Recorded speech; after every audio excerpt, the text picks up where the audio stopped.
Lights. Woo! Greetings everybody, it's time for more movies! Yay, woo, woo, woo, yeah, etc. Why is that becoming my opening theme song now? Anyway, welcome to Let's Talk Movies, the show where I broadcast live from the Skully Mobile, and today's episode is guest starring Pizza! Yay, hello, Domino's Pizza!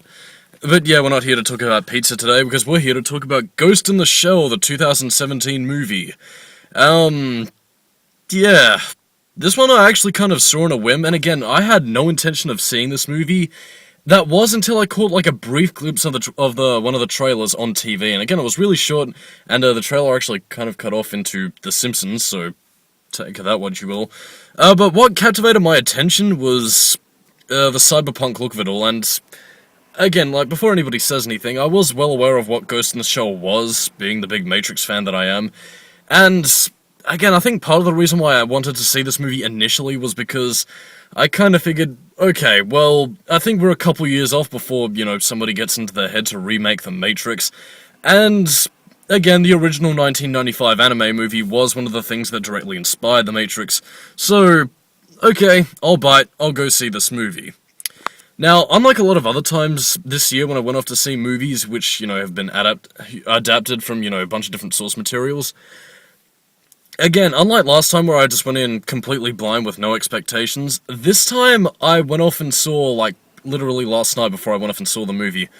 I decided to go off and watch, the 1995 anime Ghost in the Shell. And, again, when I initially saw it last night, I had ambivalent thoughts about it, although, in retrospect, now that I've had time to process it a little bit, I think I have come to appreciate a lot of what it had to say. Like, I found its themes interesting, I really did like the story, the way in which the plot developed. Even if the pacing was a little bit sluggish in the beginning, I think if you give it well, and again, this is just me basing, assumptions, because again, I think it's the kind of movie where if you watch it, like, a couple more times from the first viewing, I think it becomes a truly fantastic film once you begin to, comprehend and understand a lot of the theming and how that ties into the story. And again, I think it's just a generally well-made, movie, anime, or whatever's your poison. Anyway, but that's enough rambling upon the 1995 anime, because, again, when I was going into this, today, or tonight I should say, I literally just got out of seeing the movie. Again, my thoughts were kind of ambivalent, because again, on the one hand, from the look of the trailers, again, it seemed to have nailed the look of the anime, but at the same time, part of me in the back of my mind, from seeing so many video game adapted movies, again, I haven't seen many anime adapted movies, so make of that what you will, but again, I had at the back of my mind this, little paranoia of, like, okay, they'll take some elements and make it work, but at the same time, I think they'll probably take a lot of the theming and try and dumb it down for a cinema-going audience. And again, as cynical as that sounds, I can understand where the psychology from that comes from, because again, it's a common practice in the movie industry to take, all these rich ideas that have so much potential and, refine it for the movie-going public, because again, this might sound very cynical, but a lot of this kind of stuff goes over the common man's heads, and again, not to sound like I'm on some kind of film plane, which only I ascend to. But, again, it's a lot of that kind of theming, and it's the kind of stuff that I don't think a lot of common moviegoers are ready for. Although, that being said, I do think that kind of mentality is changing as a lot more people are getting, into this kind of stuff. But regardless, I'm just rambling, so let's get into this. For those of you who haven't seen Let's Talk Movies before, this is basically how I run my operations. I basically ramble about a movie for a little bit, I talk about its pros, its cons, the nice little touches in between, and then I give my final thoughts on the movie, because as we all know, when everybody else does one of these kinds of videos, you clearly give a shit about my opinion. Now, I did have my pros and cons written down, but I've kind of sort of forgot them, but I do vaguely remember them, and maybe if I talk about it a little bit more, it'll come back to me. And the first one that I do remember is that I do love the set design for the movie. Again, I think it very much captures Ghost in the Shell's, look, albeit, and again, this is somewhat me being negative, I do think it kind of comes a little bit too close to being modern futuristic rather than, you know, like 90s cyberpunk futuristic. And again, I only say that really because a lot of the time when I saw like a lot of the holograms, a lot of the motorcycles and everything, my first immediate thoughts were of the 2012 movie Total Recall, you know, the remake of the one from 1990, and again, I don't want to let set design make me go, oh, ruined forever! But, you know, it's part of that set design that made it feel a little bit more homogenous towards a lot of other American films. But again, it was kind of half and half, because it did nail half the set design of the anime, but at the same time, there were just those little niggles at the back of my mind. But again, it's not something that I'll lose sleep over, and I can appreciate them putting the level of detail to do their best to recreate the stuff that was seen in the anime. I did really like a lot of the cinematography and lighting, especially when they were, and again, this was most noticeable when they were recreating scenes from the anime, like in the beginning of the movie, and, you know, the diving scene, which was oddly placed in this movie, but anyway, I'll get to that a bit later. Yeah, again, I really did like a lot of the lighting, and again, I think it was one of the few movies that did really well and, like, closely getting a lot of the anime styling, so to speak, into movie form, which again, I think is... And again, I think it's fantastic to see that stuff realized, because again, as much as I do argue the fact that a lot of these kinds of adaptations don't necessarily need to be made, I think there is some kind of intrinsic charm about, like, seeing stuff, like, done in a cartoon or video game or whatever, brought into the live-action space, which I guess is why people get so giddy about, like, you know, a live-action movie based on, you know, their favorite cartoon, anime, video game. Whatever's your poison. So, again, little touches that I did like, even though I have no real long-standing connection to Ghost in the Shell, unlike a lot of other fans probably would. I actually did quite like the music in this movie, particularly the ambient pieces, because again, as I mentioned in the Rings video, I'm a big sucker for ambient music. I'd say in recent years it's actually starting to eclipse metal music as my genre of choice, but anyway, I'm getting ahead of myself. Again, I really did like the ambient pieces, mostly because it had a very distinctive, you know, techno/cyberpunk aesthetic, which to me made the score stand out from, you know, every other homogenous, you know, Hollywood boom, dun dun dun dun dun dun dun dun dun dun Hollywood score that I think just takes up way too much of movies. And at the same time, I'm so fucking thankful that it didn't go for the generic, like, oh, this is an electronic score, better include some wob zap wob wob wob wob wob, you know, any of that kind of shit, which again, I'm very appreciative of, and there are some strange people outside. Hoodlum teens that are thankfully gone. Anyway, where was I? Oh, yes. Shit, that kind of interrupted my train of thought. I'm so sorry. But when I see hoodlum teens out there, I get frightened, and then they might beat me up and take my lunch money.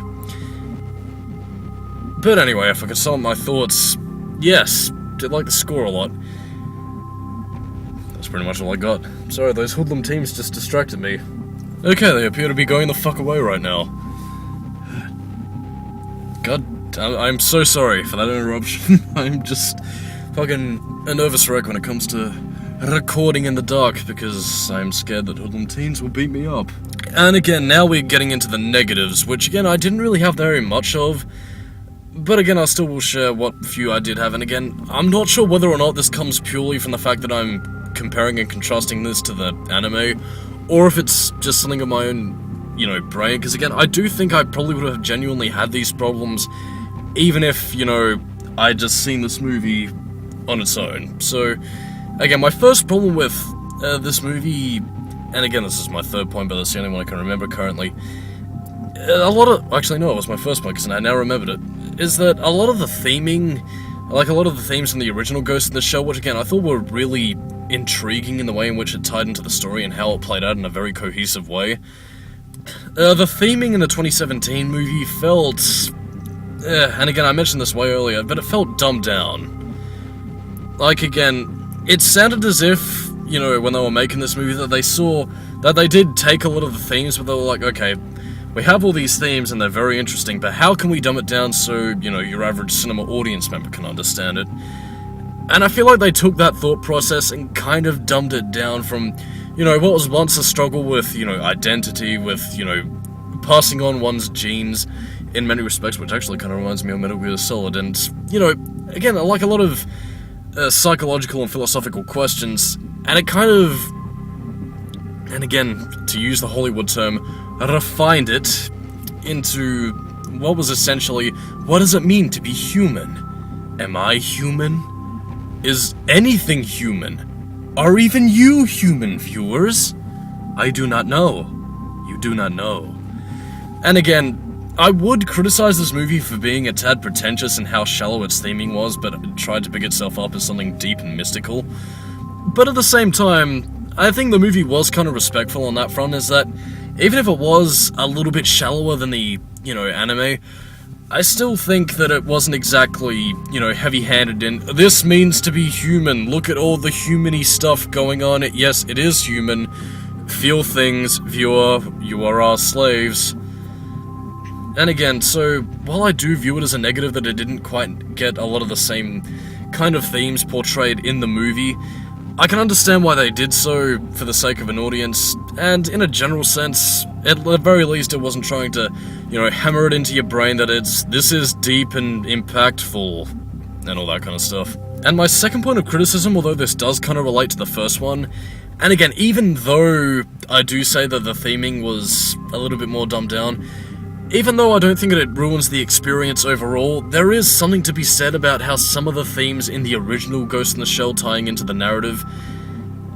some of the dumbed down themes I think also kind of affect a lot of, how the story plays out, because again, while this movie does, generally follow the same kind of path that the anime did, at the same time, I felt like this one, compared to the anime, was a little bit more of a character study on Makoto. Which, again, isn't a bad thing in and of itself, because, even when first watching the movie last night, I did think to myself that, okay, we're just kind of jumping into the middle of a story, I want to find out who these characters are before I get invested on the journey. But at the same time, though, I felt that the place in which the anime started and the way it carried its themes, I think it kind of tied into that, in the sense of, how it played in with the whole idea of memories and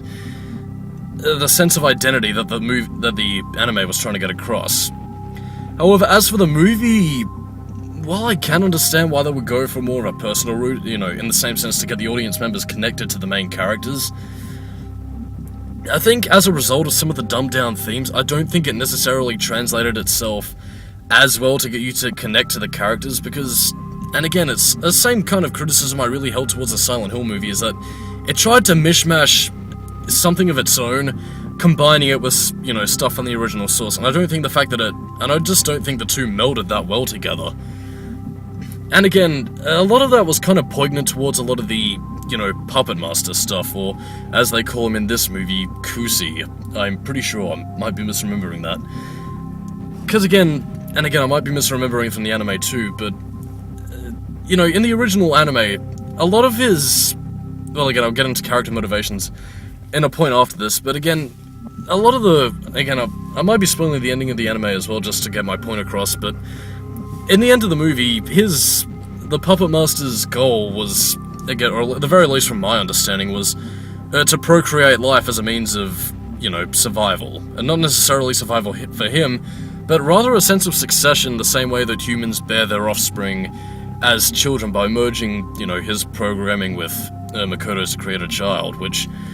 again, led to a very creepy scene in the anime, actually, which is probably one of my favorites, but, again, in the movie, a lot of it just seems quite binary between, a generic struggle of the evil machine corporation man is bad, especially with the big bad evil Mr. Cutter. And,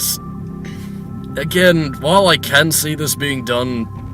to get Hollywood audiences on board, at the same time, it just makes for a little bit more of a been there, done that kind of movie. And again, I'm not saying that any kind of movie that has a binary struggle between good versus evil is bad, but I think considering the fact that Ghost in the Shell is, the kind of movie that tries to portray themes that are a little bit more rich than I think a lot of people are used to, I think it kind of does the franchise a bit of a disservice. But at the same time, and again, this might be differing depending upon whether or not it's borrowing from other sources like the manga or standalone complex or anything like that, which, again, I haven't seen. I'm not necessarily too sure, but in a general sense, I think it does take away from it a little bit. My third and final point of criticism mostly comes with the movie's weak villains. And again, I already mentioned this before with You know, Cutter being characterized as nothing more than I'm the evil big bad corporation guy who does evil things because robots have no souls, man. And, again, he seemed a little bit too two-dimensional for my tastes. I mean, especially considering the fact that I think the Ghost in the Shell anime, where it had the whole duality, I think, between Makoto and the Puppet Master, I think was already interesting enough to sustain a narrative of a movie, even if it was a little bit more, again, I hate to use this word, but a little bit more deep than what a lot of people are used to. And I just don't think and again, well, he did have a decent screen presence, but he just didn't really have that much amount of depth to really back him up as some kind of, you know... Again, I don't want to say credible threat, because again, he did seem to have power, but that was mostly because... I think it was mostly by virtue of his association as part of being a big corporation. It wasn't really due to any kind of, you know, intrinsic characteristics that made him powerful. I think my second problem with the, I guess, semi-antagonist was probably with, you know, Kusi, aka this movie's variant of the Puppet Master. And again, it's mostly just stemming back from the fact, and I think it's mostly stemming from the comparisons I made to the 1995 anime, in the sense that, you know,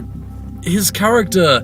had a lot more depth than I think this movie probably could have characterized him as, because again, as I mentioned previously, his entire, well, at least from my understanding, his character arc was essentially to procreate life as his means of survival and succession, like through the passing off of genes, really. And I think by virtue of this movie's themes being dumbed down, and then that affecting the story overall, I think his role was kind of diminished in terms of giving him an intrinsic presence, not only as a villain, but I think also as an interesting character, which I feel did kind of hurt the movie a little bit. But then again, this might just be me, you know, comparing it to the anime, so... And so, for my final thoughts on Ghost in the Shell 2017... Jeez, where do I begin? Again, while I think the anime would probably be a better choice to watch, considering the fact that, again, I think its themes and narrative do well to really give the movie some intrigue, and while I do think the pacing of the anime is a little bit sluggish compared to what some people are used to, I would recommend you give it a watch, because again, it does portray a lot of interesting stuff within the context of the narrative, and within its theming. But again, if you were to have somebody start off with the 2017 movie,